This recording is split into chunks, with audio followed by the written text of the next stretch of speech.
नरेंद्र मोदी और पांच अन्य के खिलाफ यह मुकदमा दर्ज किया है तथा इन्होंने आम नागरिक का मौलिक अधिकार का हनन किया है और उनके सभी अवसरों को, रोजगार के अवसरों को खत्म करने का काम किया है।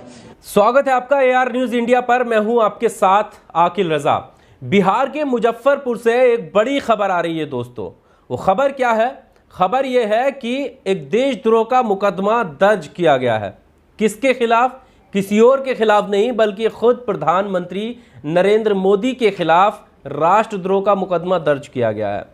ये मुकदमा दर्ज करने की वजह क्या है, आखिर क्या कारण है, वो भी अब हम आपके सामने रखेंगे। लेकिन उससे पहले आपके सामने एक जानकारी, एक ट्वीट रख देते हैं। RJD मुजफ्फरपुर, इन्होंने इस वीडियो को शेयर करते हुए क्या कुछ कहा है वो आपकी स्क्रीन पर ये रहा। उसके बाद हम ये वीडियो आपके सामने भी रखेंगे कि ये कौन लोग हैं और आखिर वजह क्या है जो राष्ट्रद्रोह का मुकदमा प्रधानमंत्री के खिलाफ ही कर दिया। यहां पर देखिए, लिख रहे हैं कि PM मोदी के विरुद्ध मुजफ्फरपुर में निजीकरण को बढ़ावा देने के लिए देशद्रोह का मुकदमा दर्ज किया गया है। युवाओं की बेरोजगार रखने वाली निजीकरण की नीति को देशद्रोही माना जाना चाहिए। ये यहाँ पर बात कह रहे हैं कि युवाओं को बेरोजगार रखने वाली निजीकरण की नीति को देशद्रोह माना जाना चाहिए।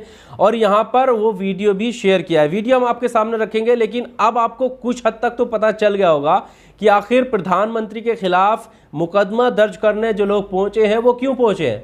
वो इसलिए पहुंचे हैं कि जिस तरह से युवा बेरोजगार जो है वो सड़कों पर मारा फिर रहा है, उस पर लाठियां भाजी जाती हैं जब वो अपने हक और अधिकार के लिए, यानी अपने लिए, जॉब के लिए सड़कों पर उतरता है, उस वक्त उस पर लाठियां बरसाई जाती हैं।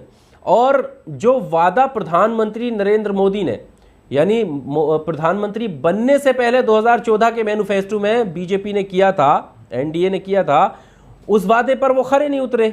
हर साल 2 करोड़ रोजगार की बात की थी। 2019 में जो वादे किए वो भी उन पर भी जो है सवाल खड़े होते हैं। तो अब जो है जिनकी भर्तियां नहीं हो रही हैं, जिनके एग्जाम क्वालिफाई करने के बाद भी उनकी भर्तियां नहीं हो रही हैं, वो तमाम लोग सड़कों पर हैं। और इसी बेरोजगारी को लेकर जो है एक आक्रोश बना हुआ है और उसी को लेकर जो है, और खासकर जो निजीकरण हो रहा है, चाहे वो अलग अलग सेक्टर में जो निजीकरण है उसको लेकर भी लोगों पे गुस्सा है कि निजीकरण बढ़ेगा तो हमारी जो है सरकारी नौकरियां खत्म हो जाएंगी। और सरकारी नौकरी करने के लिए जो मेहनत और पढ़ाई लोग कर रहे हैं उनका भविष्य किस तरफ जाएगा, ये सवाल है। अब हम आपके सामने ये वीडियो रखते हैं। वीडियो आप देखिए, इनको सुनिए, आखिर ये क्यों प्रधानमंत्री पर देशद्रोह का केस चलाना चाहते हैं, उसके बाद हम आगे बात करते हैं। मैंने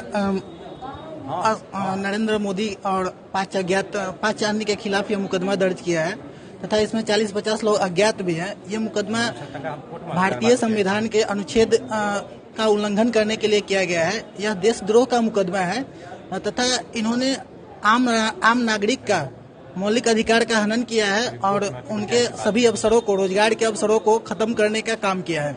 इसलिए यह मुकदमा दर्ज कराया गया है। मैं अधिवक्ता विनायक कुमार, मुजफ्फरपुर, बिहार। तो वीडियो आपने सुना, इसमें ये साफ कहते हुए नजर आ रहे हैं कि उन्होंने मुकदमा क्यों कराया है।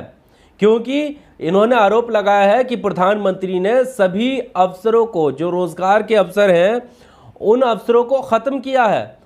युवाओं को रोजगार मिलना था वो नहीं दिया गया है। साथ ही उन्होंने कहा कि जो मौलिक अधिकार हैं, जो जनता के मौलिक अधिकार हैं, उन अधिकारों का हनन किया गया है। इस संविधान के अनुच्छेद का उल्लंघन करने और मौलिक अधिकार का हनन करने, इस वजह से आरोप लगाते हुए प्रधानमंत्री के ऊपर इन्होंने मुकदमा दर्ज किया है। ये अधिवक्ता खुद कह रहे हैं।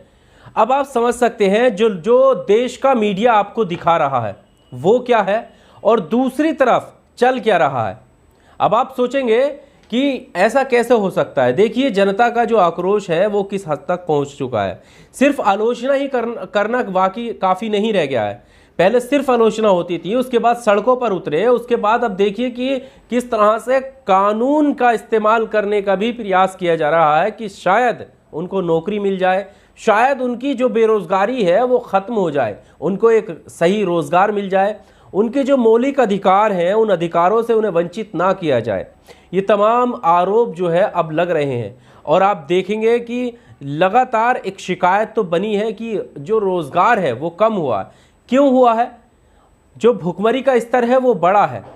अब आप सोचेंगे कि ऐसा कैसे हो रहा है, क्योंकि ये न्यू इंडिया है, कहा जा रहा है कि हम विश्व गुरु बनने वाले हैं, लेकिन विश्व गुरु का पैमाना क्या हमारी जो इकोनॉमी है उसको कम करने का है, हमारा रुपया है जो उसको कम करने का है? विश्व गुरु का आखिर पैमाना क्या होता है? आपको गोदी मीडिया तो दिखाएगा कि हम जो है ऐसी व्यवस्था में, ऐसी स्थिति में जी रहे हैं जो बाकी कई देशों से आगे हैं, तो आपको लगेगा कि हाँ ठीक है, लेकिन हम थे कितने और हमें कितना आगे होना चाहिए था? जब इस पर आप बहस करेंगे तो आप अपने आप को कहाँ पाएंगे, ये सोचने वाली बात है। और आपको इस बात पर सोचना चाहिए कि हमारे देश के जो लोग हैं वो खुशहाल कितने हैं। यानी ग्लोबल हैप्पी इंडेक्स में हमारा नंबर क्या है? पिछड़ गया है, नीचे पहुंच गया है। हमारे जो पड़ोसी मुल्क हैं उन मुल्कों से भुखमरी में और हैप्पीनेस में हम काफ़ी नीचे हो गए हैं। हमारे देश के लोग खुशहाल नहीं हैं, और नहीं होने का मतलब क्या है आप समझ सकते हैं। यहाँ तक कि भारतीय जनता पार्टी के लोगों को तो महंगाई भी अब भी नहीं लगती है।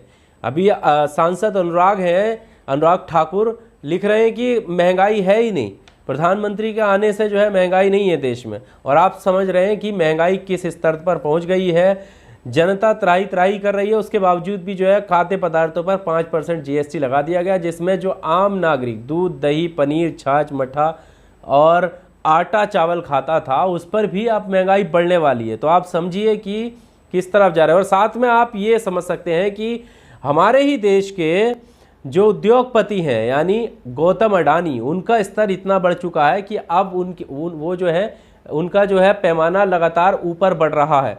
आप समझ सकते हैं किस तरह से वो एक के बाद एक जो है नया कारनामा गढ़ रहे हैं अमीरी में, और वहीं देश जो है पिछड़ रहा है गरीबी में। इस वीडियो में सिर्फ इतना ही। इसी तरह की तमाम वीडियो देखने के लिए AR न्यूज़ इंडिया को सब्सक्राइब कीजिए, और साथ ही साथ आप बेल आइकन दबाइए ताकि इस तरह की लेटेस्ट अपडेट आप तक तुरंत पहुंच जाए। बहुत शुक्रिया।